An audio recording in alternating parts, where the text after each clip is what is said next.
This isn't the right word, but embarrassment at the way that Libya was accepted back into the fold of the international community. It was held up as an example of a rogue regime that had been brought back in by a mixture of carrot and stick. And now people are saying, well, that was all a sham, that was all a con. Embarrassment actually is a good word because what happened is we have been yelling at the top of our lungs and voices all along for the last almost 40 years, saying that this is a regime that cannot be trusted. We pointed out to the hangings that have happened in Libya. We pointed out to the wars that he has just pushed Libya into, and we lost thousands of people in a war with Chad. A crime after crime, and we have been saying that. When the U.S., for example, started to get re-engaged with Libya, we said to them, you need to make that conditional on human rights. We need to, and so on. But everybody just nodded at us and treated us like fools that we don't know what we're talking about. And now we are absolutely right.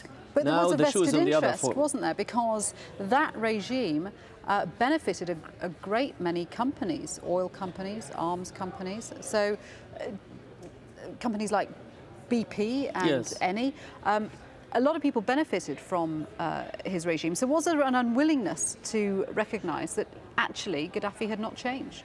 That's absolutely right. So what we see is what are the underlining, the underpinning conditions or reasons why the West in general, Western Europe and the United States, how do they deal with regimes, rogue or otherwise? They would like to lecture us about human rights and freedom and liberty and all of that.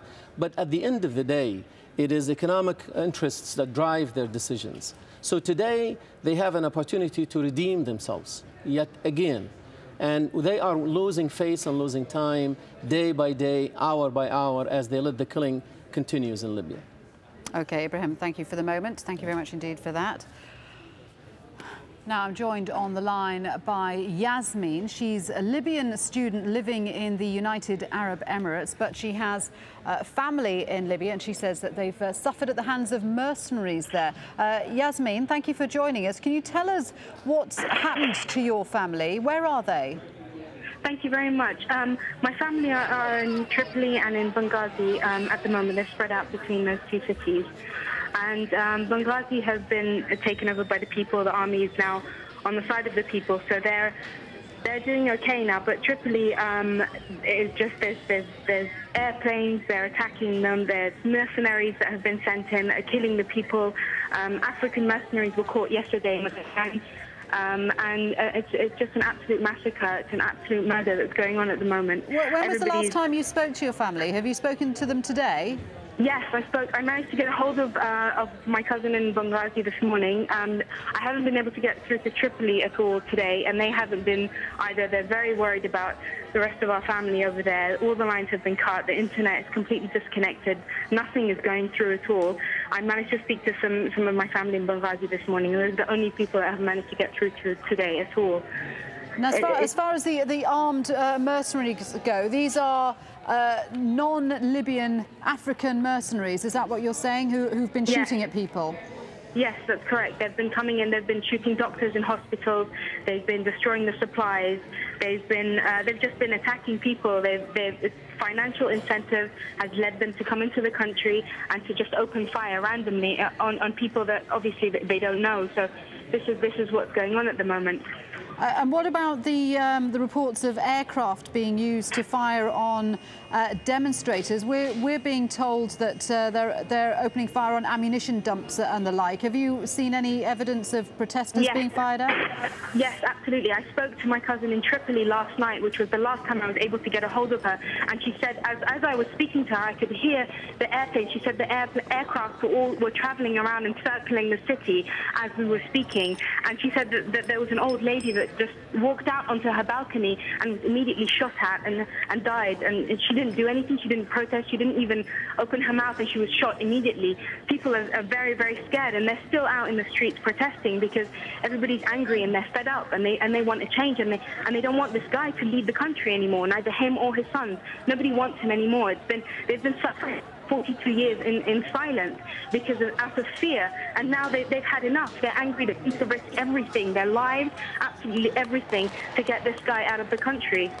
So you haven't been able to reach your family in Tripoli today, but you have spoken to your family in Benghazi. How are they coping? What's the situation there now? Is it calm? It's calmer. It's calmer. There were some attacks this morning, but overall it's calm. They're all kind of huddling into one house at the moment and just kind of staying around. And they've been going to the hospitals, volunteering. When I was speaking to my cousin, she had just come back and she had given blood to the hospital, and they were just helping out as much as they could, because obviously everything's quieting down now. So they're just trying to bury the dead, which they couldn't do a few days ago because they were opening fire on them whenever they try to bury anybody.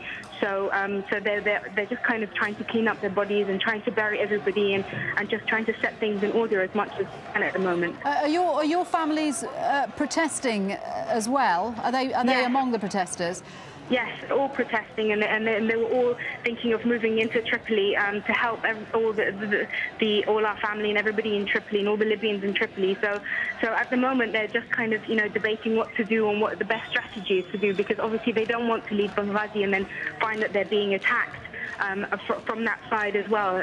So they're just kind of trying to help out and trying to unite as much as possible. And all this talk that I'm hearing about, Libya being united and them trying to unite Libya is absolute rubbish. We're all Libyans, whether Tripoli or Benghazi, we're all from one country, and we're all uniting for the same cause and for the same reason, and we're all going through the same thing. So when you hear Muammar Gaddafi's son saying that there's a civil war, this could lead to civil war, you say that's rubbish?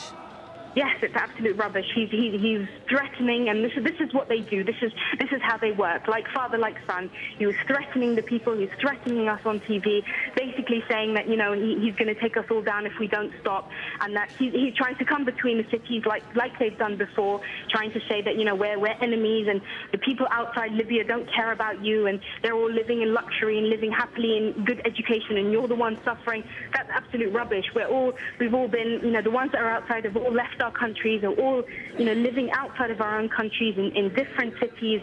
We're all spread out across the world, and it's absolute agony for all of us, whether inside or outside the country. We're all one nation. We're all united. Whether Tripoli, Benghazi, we're all mixed. Everybody's married into everybody. We're all one country, and he's just trying to divide us to try and weaken everybody. But it's absolute rubbish. We're all trying to stand together against this guy and against his family to get him out of the country. We don't need him anymore. He's done nothing but absolute chaos. There's no legislation. There's no law. The economy's unstable.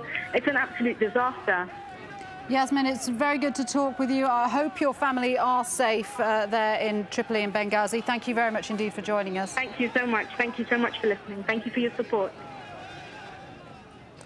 So there you have it, the words of one woman with family in Libya. These pictures that you're looking at now are pictures being broadcast on Libyan state television, and what you're looking at are supporters of Muammar Gaddafi, all holding pictures of him and waving flags, and the words at the bottom are saying that Colonel Gaddafi is due to speak very soon. So